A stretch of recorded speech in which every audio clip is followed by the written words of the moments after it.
क्या करेगा, अपनी दृष्टि समदृष्टि करने लग जाता है, चारों ओर उसी परमात्मा के दर्शन। और मित्र के साथ तो फिर भी हम परमात्मा के दर्शन कर सकते हैं, दुश्मन के साथ तो और भी बड़ी मुश्किल हो जाती है। यहाँ व्यक्ति फंस जाता है।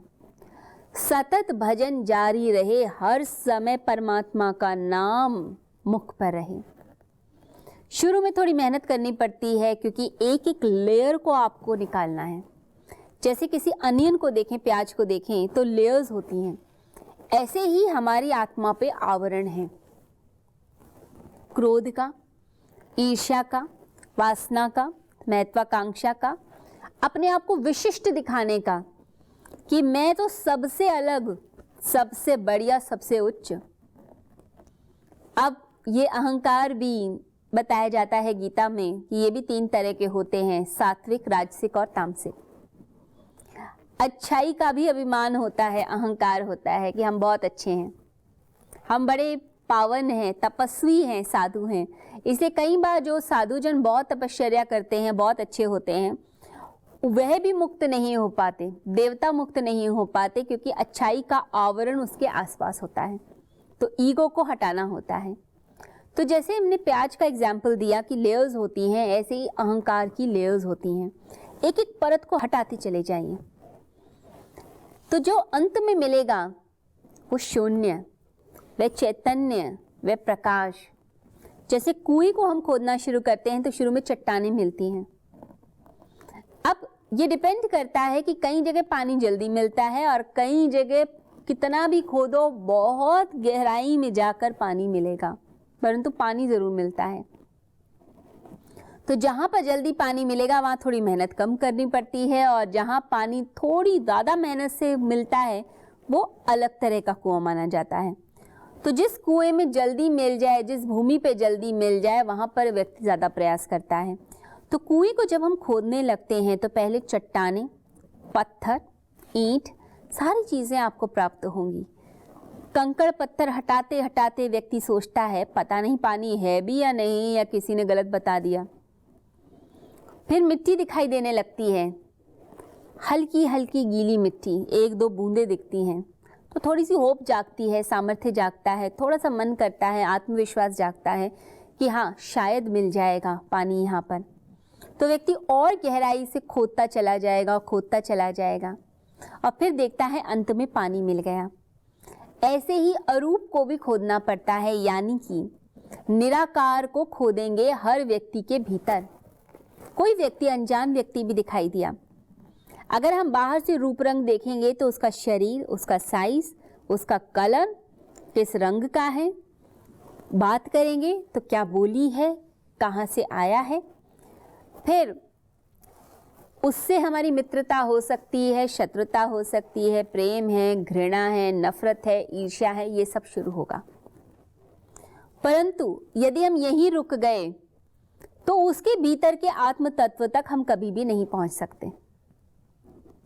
किसी ने गाली दी, उस व्यक्ति के भीतर परमात्मा खोजना बड़ा ही मुश्किल है, परंतु किसी ने प्रशंसा के 2 शब्द बोले, कोई मित्र निकल गया, तो उसके भीतर तो जरूर जरूर परमात्मा हमें आसानी से मिल जाता है। ये बिल्कुल ऐसा ही है जैसे कुआं खोदते वक्त जिस जमीन पे हम ज्यादा मेहनत कर रहे हैं पानी थोड़ा लेट मिल रहा है, तो ये बिल्कुल ऐसा है जैसे किसी ने गाली दे दी।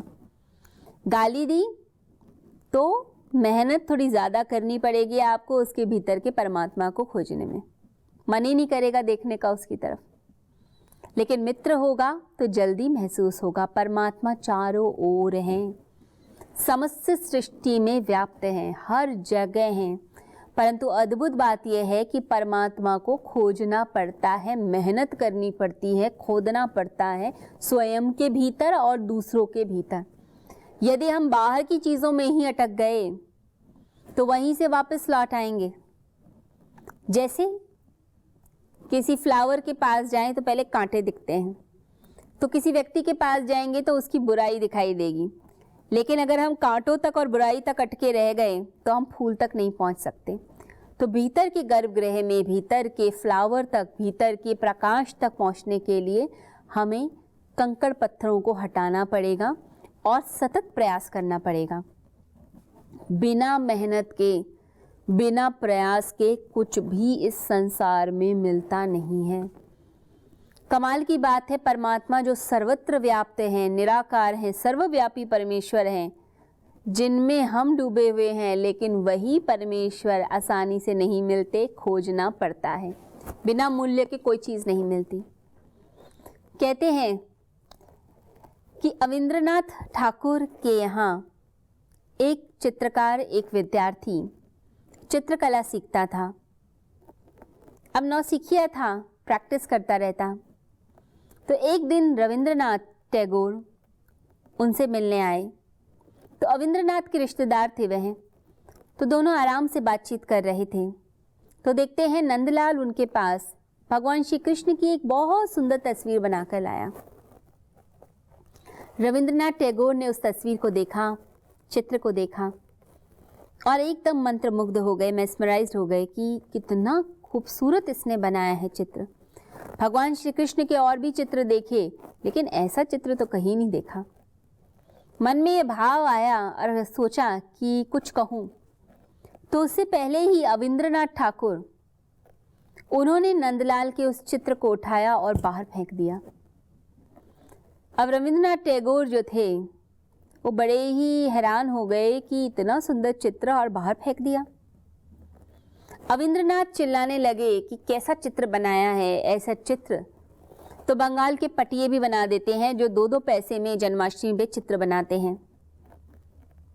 जाओ, जाकर दूसरा चित्र बनाकर लाओ, कुछ सीखो। अब नंदलाल ने तो अपने गुरु के चरण छुए, प्रणाम किया और वहां से चले गए। अब टैगोर को बहुत गुस्सा आया और अविंद्रनाथ से लड़ने लगे कि इतना सुंदर चित्र तो आप भी नहीं बना सकते, इतना सुंदर बनाकर लाया था और आपने उठाकर बाहर फेंक दिया। तो अविंद्रनाथ की आंखों में आंसू आ गए, गुरु की आंखों में आंसू आ गए। उन्होंने कहा, बिना मूल्य के कोई चीज़ मिल जाती है इस संसार में तो उसकी कोई वैल्यू नहीं रहती। मेहनत करनी पड़ती है, मूल्य चुकाना पड़ता है किसी भी चीज़ की प्राप्ति के लिए, नहीं तो वैल्यू नहीं होती। जिन लोगों को आसानी से सब चीज़ें मिल जाती हैं वो उसकी कदर नहीं करते, बिल्कुल भी वैल्यू नहीं करते। और जो मेहनत करते हैं, तपस्या करते हैं, तपश्चर्या पूर्ण जीवन जीते हैं, वो उस चीज़ की कदर करेंगे, जिंदगी भर कदर करेंगे। एक छोटी सी चीज़ भी मिल जाए जिंदगी भर अपनाते हैं। हम देखते हैं कि जिन बच्चों को सब चीज़ें आसानी से मिल जाती हैं, माँ बाप हर समय प्यार से चीज़ें लेकर खड़े होते हैं, वो बच्चे नखरे दिखा रहे होते हैं, चीज़ें फेंक देते हैं कि ये टॉय तो मेरे पास था, ये तो मेरी बुआ ने दे दिया था, ये मेरे चाचा ने दे दिया था, आप ये क्यों लेकर आए, इसे वापस ले जाइए, मेरे लिए कुछ और लेकर आइए, मेरे को तो और कुछ डिफरेंट चाहिए, महंगे से महंगे टॉयज़ दे दीजिए, महंगे से महंगे कपड़े दे दीजिए। लेकिन बच्चा खुश नहीं होता। लेकिन कुछ बच्चे ऐसे होते हैं जिन्हें चीज़ें थोड़ी कम मिल रही होती हैं, उन्हें बड़ी कद्र होती है। अगर कोई व्यक्ति कोई बहुत अच्छा टॉय लेकर आता है, गिफ्ट लाता है, तो उसे संभाल के रखते हैं, कद्र करते हैं। तो जिसको मिल गया आसानी से वो कभी कद्र नहीं करेगा, और जो मेहनत करता है वो उसकी वैल्यू समझता है। और दूसरी बात, उस व्यक्ति की ग्रोथ भी होती है क्योंकि वो आगे बढ़ना चाहता है, अपनी संभावनाओं को टटोलता है कि मेरे भीतर क्या पोटेंशियल है। अगर वहीं संतुष्ट होकर बैठ गए कि बहुत है, बस ठीक है, तो भी आप रुक गए।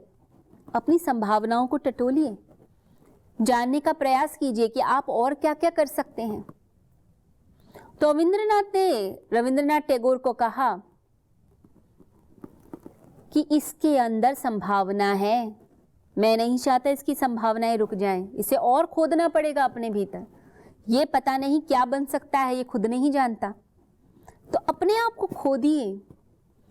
किसी व्यक्ति को भी जब हम देखते हैं तो उसके भीतर भी उस अरूप परमेश्वर को देखने का प्रयास कीजिए। सिर्फ उसके शरीर तक मत रुकिए। शरीर में 10 तरह की बीमारियां दिखाई देंगी, परेशानियां दिखाई देंगी। उस व्यक्ति के मन तक भी मत रुक जाइए। लगेगा इतना बुरा आदमी है, क्या सोचता है, बकवास सोचता है, क्या बोलता है। वहीं रुक गए तो कांटों तक रुक गए। और लेकिन अगर थोड़ा आगे बढ़े, उसकी आत्मा के प्रकाश को देखा, तो आप उस व्यक्ति से प्रेम करने लग जाएंगे।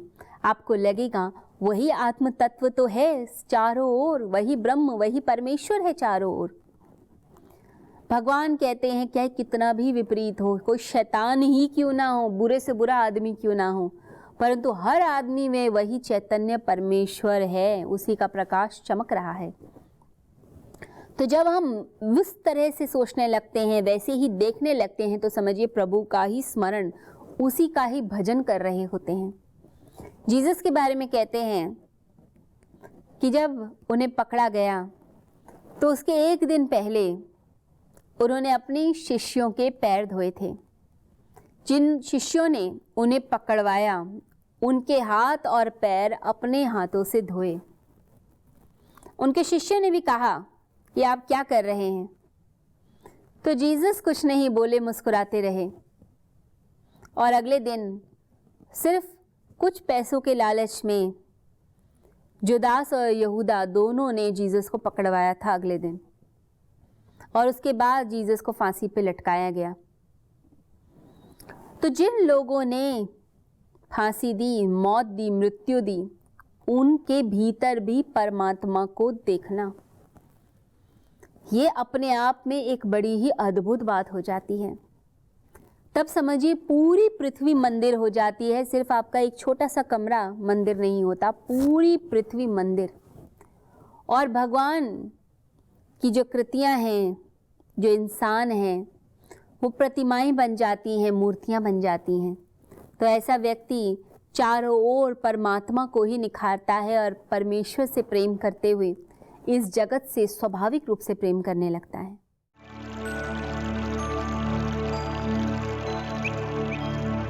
Oh